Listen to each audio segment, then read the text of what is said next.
Preview of the tournament is none other than Sports S basketball analyst, the returning Mikee Reyes. Welcome back to the program, Mike. Long time. Thank you, Andre. Last time you were here, we talked about basketball is back. I know, college basketball fever. Siyempre, when we talk about college basketball, the NCAA is the oldest collegiate league.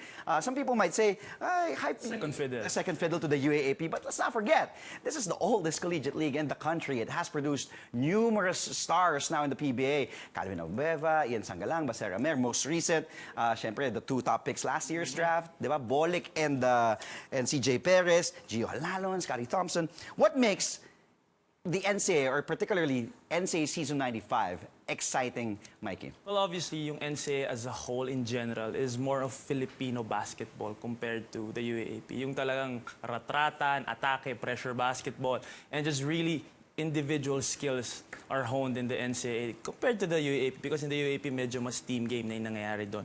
But for this season at least, like what you said, Robert Bolick and CJ Perez, the two guys who have been competing for the MVP award. And who have been the faces of the NCAA the past few seasons. Are now, have graduated, have moved on with their careers, and then you lose a lot of other superstars, JV Mocon, Bong Quinto, JP Calvo, Kalisaan, Cañete. Yeah. So ang dami nang nawala. So it's very exciting because for the first time in a few years, the trophy is actually up for grabs now. Not only are we looking forward to a Lyceum versus Beda matchup in the finals, now it's really anything goes. You don't know who's going to enter the Final Four. We have our favorites, but we also have those surprise teams that can, you know, pull a lot of stops. You're right. And sino yung kumbaga who will take that mantle from Robert Bolick, from CJ Perez, you know, being probably the faces, the best players in the NCAA. San Beda, however, they're going for that fourth title in the NCAA. This comes after the graduation of stars like you mentioned. Robert Bolick is gone. JV Mocon is gone. Also their veterans, Raj Tonko is gone. Joe Presbitero is gone. What are the chances now of this young but very talented and still deep San Beda team to win their fourth straight crown? Well, obviously, they've been very dominant these past 3 years. 2-0 in the finals, all 3 years against Lyceum and Arellano. Gio Halalon led Arellano. But this year, we all know that Coach Boyet Fernandez knows what he's doing, and he had the whole off-season to prepare these guys. Even from last season, you have a James Canlas, a James Caquite who broke out last season, especially in the semifinals and in the finals. And then you have an up-and-coming Evanelli, that new top point guard. That's a scary backcourt. They call them the Bandana Brothers. Later on, we will talk more about them. Pero yun yung dalawang aabangan natin for this season for San Beda. Then you still have their big guy down low, Donald Tancua. And then Arl Nununo, a former finals MVP, is coming back. So meron ng kapalitan itong si Donald Tancua, especially during a long season. Clint Doligas is still there. AC Soberano is still there. I can't believe he's still there. Yung ating sharpshooter from the outside. Calvin Oftana, a stretch forward who has the athleticism to attack the basket. So a very deep San Beda team. You may not have a Robert Bolick or a JV Mocon to rely on for the closing minutes of any game, pero these guys, you know that they're ready to take the big shots. If you're a die-hard San Beda Red Lions supporter, should you be worried of getting that fourth beat or hindi? Well, not at all. It's a process. And you can't expect this team na so young and new na mawala yung dalawang superstar nila, and right away during the season, start of the season, makikita mo na kagad. But they should peak at the right time, and I'm sure Coach Boyet is ready for that. Mike, we ask you for your 3 teams to watch. We asked Mikey, and first up, our last year's runners-up, the Lyceum of the Philippines University Pirates. Of course, Coach Stopex, a brilliant mind still at the helm there.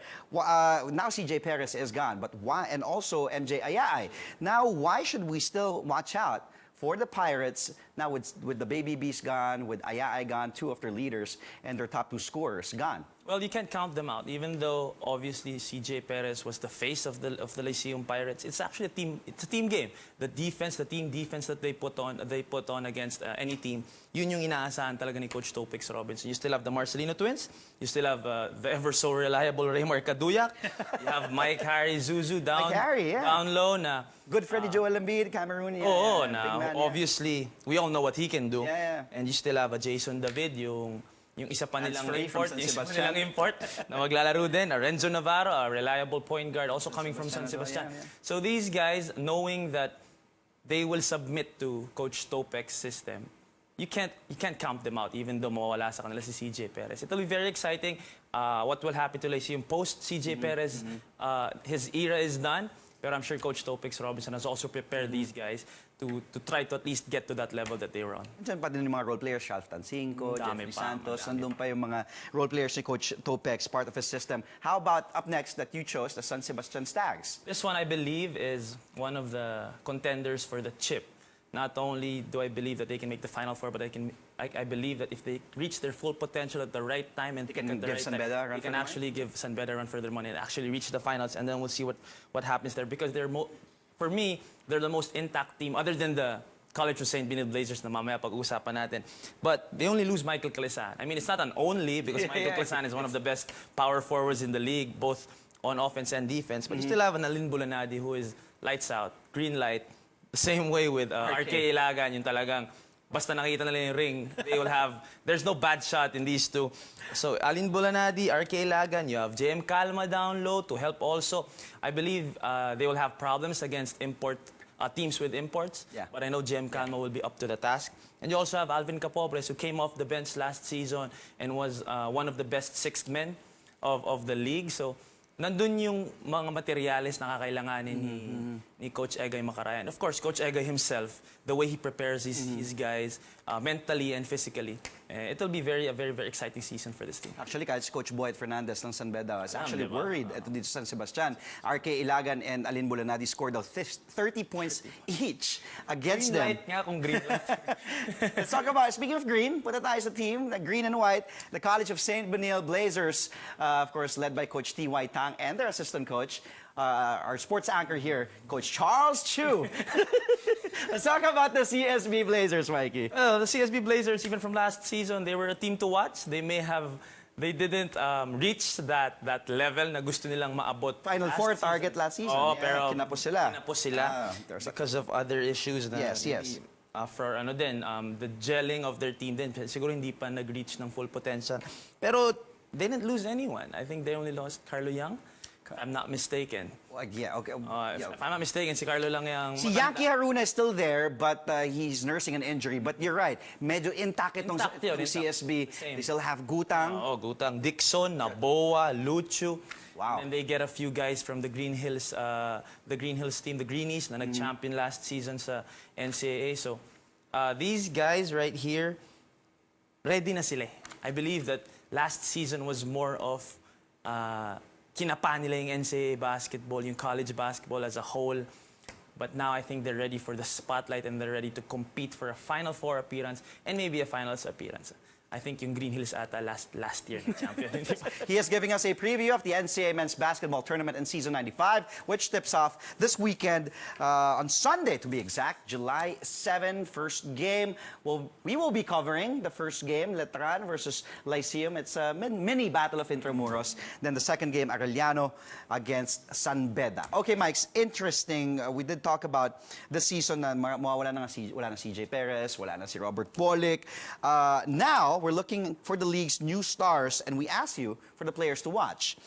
So you gave us not just 3 players, you gave us 3 tandems. Let's start with the Arellano Chiefs. They're the host school for Season 95. You mentioned Justin Arana and the returning Ken Salado. The conductor is back. Let's talk about these 2 players.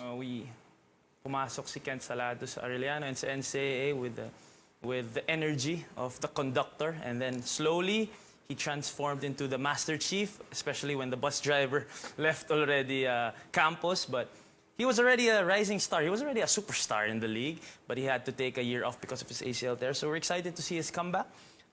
With new Coach Cholo Martin, makikita din natin if he can still be the same Ken Salado that we remember before he left leading the league. I believe one of the leaders in assists, in points, and the way he pushes the basketball for Arellano. But he will be helped.